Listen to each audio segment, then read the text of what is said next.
tracks that came with this kit were moulded into segments, which is great for a much more realistic fitting track around the road wheels on the model. Aside from one crucial detail, the track teeth detail is non-existent, meaning the tracks in this kit are flat as a pancake, which makes the application a rather fiddly process. The way I ended up making this very flat track started by bending one of the top track segments to shape by first scoring the part with a hobby knife, then gently bending the part with a pair of flathead pliers to the shape of the rear of the drive sprocket, which was then glued onto the top of the drive sprocket and road wheels using a mixture of Revell cement and Tamiya extra thin cement. With the bent track on the model, the small individual track links were glued onto the model around the drive sprocket in steps using a pair of tweezers and extra thin cement.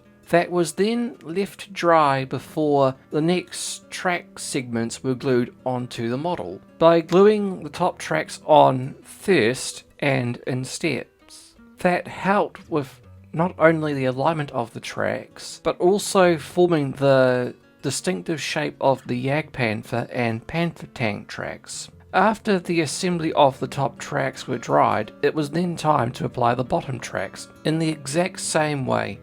However, the only difference was adding a bit of styrene strips with the assembly of the tracks around the idler wheels for structural support, since there was nothing for the flat tracks to adhere onto. I also made a platform for the kit's figure to stand on, which was made from a bit of styrene and sprue frame. And with that, it was time for the assembly of the top of the hull.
There is also no detail under the engine bay grills, meaning the rear of the vehicle is hollow. To cover this obvious void, I cut a piece of 1mm sheet styrene to shape, which was then glued onto the model with Revell cement, and with the styrene glued onto the model, the rest of the assembly could continue.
I decided to go for a different paint scheme rather than the ones in this kit. After looking on Google Images, I found these painting instructions. After the green layer was dried, the camo bands were sketched onto the model with a pencil, drawing the pattern onto the model the best I could, with any mistakes being removed with an eraser. Once done, a heavily thinned down coat of red-brown was painted onto the model with a small round head paintbrush.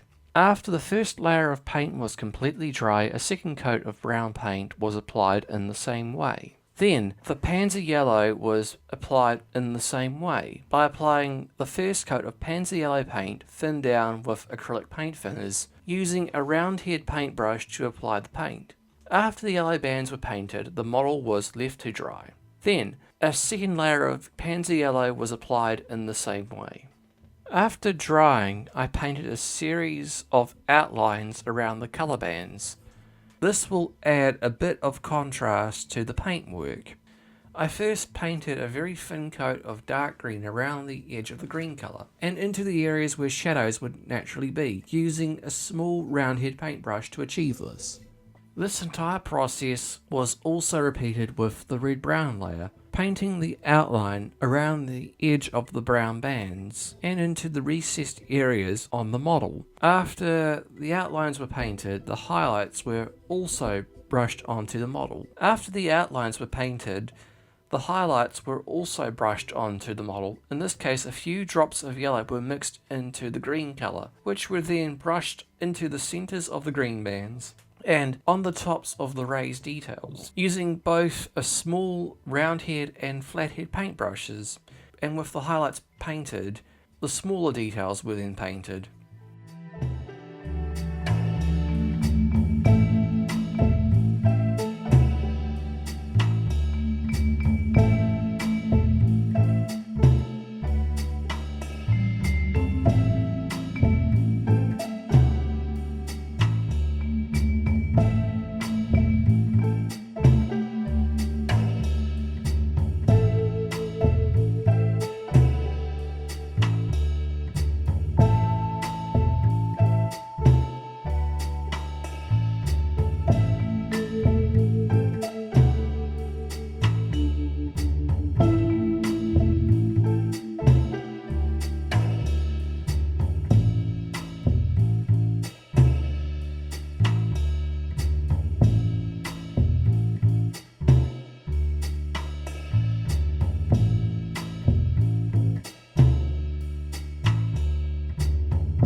The decals were applied onto the model with micro sol and micro set decal solutions, with the number 121 being applied onto the model with each number being applied separately, with enough drying time between each number. After the decaling was completed, the included track side skirting was applied with Tamiya extra thin cement, with the last minute touch of Tamiya XR57 buff being dry brushed over the lower half of the side skirting, using an old paintbrush, thus simulating the look of dried mud. I also cut the spare track link section into smaller pieces, which were glued onto the model as spare tracks. along with painting up the kit's included tank commander figure.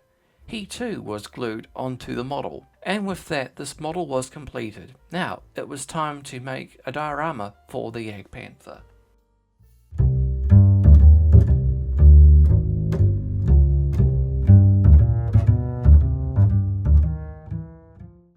For the longest time I have had a desire to make a diorama set along the infamous Siegfried line. After all, the sight of the rows of concrete anti-tank obstacles, simply referred to as dragon's teeth, makes for an interesting scene in miniature, especially having a piece of German armour parked nearby the rows of dragon teeth. After looking at archive photos on Google Images, I found this epic image of a Panther tank in amazing zigzag camouflage crossing the Siegfried line through a narrow tank corridor, which would make a perfect scene for my Jagdpanther. But that raises the question, how was I to make the dragon's teeth in miniature?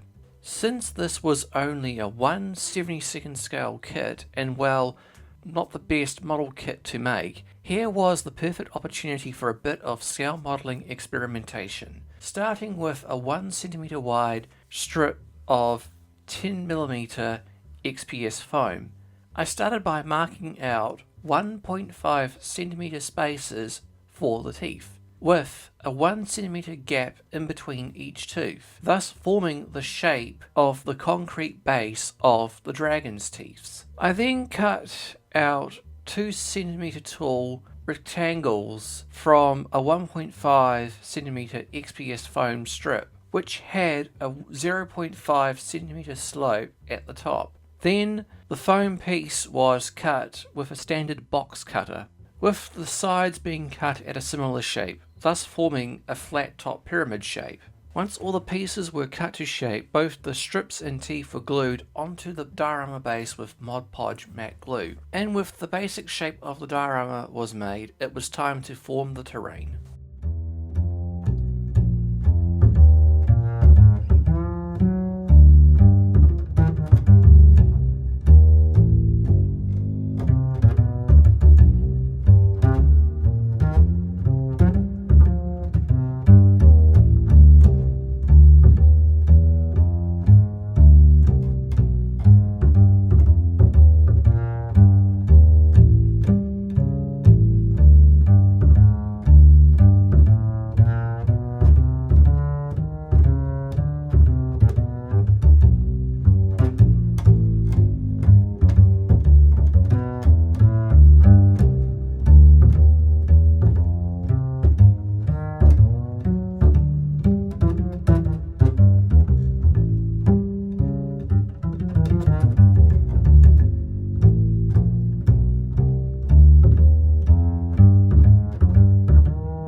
With the addition of a few puddles made from Mod Podge gloss glue and static grass strips in between the rows of dragon's teeth, both the model and diorama were completed. Thank you for watching, and good luck with all your ongoing scale modelling projects. Here it is, the completed model and diorama.